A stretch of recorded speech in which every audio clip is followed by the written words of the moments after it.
From the beginning, defending the NSA programs since they first came under fire. Mr. Chairman, welcome. Thank you, Bob. I want to ask you about the President's speech, but the first thing I want to get to is that you have suggested that perhaps Edward Snowden had some help from the Russians. He, of course, the man who dumped all of this information out on us from the web and from the American files. What makes you say that? Well, a couple things. I said that he's likely to have had help.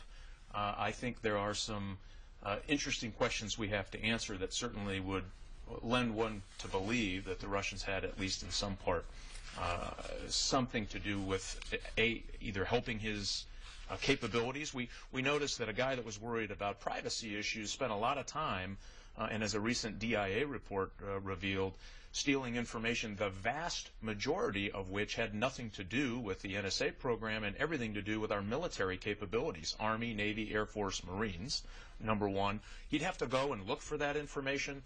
There's some security things that he did get around were clearly above his capabilities. The way he departed and how he ended up in Moscow. Now, we still have some questions there, but I can guarantee you he's in the loving arms of an FSB agent right today, and that's not good for the United States, and it's not good for the information to be shared with nation states that actually hinders and will cost us billions of dollars, by the way, Bob, to try to rectify the problems he's caused in the military operations. You said that some of the things that took place after he left adds to your suspicion.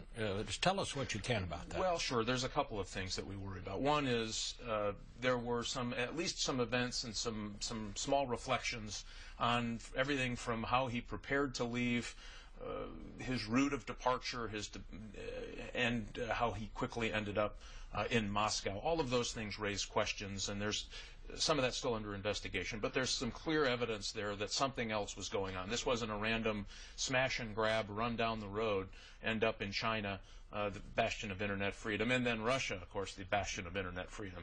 Something more was going on there, and because of the nature of the information that was stolen, again, nothing to do with Americans' privacy, a lot to do with our operations overseas. Some of those operations, by the way, from a military perspective, are being turned off today.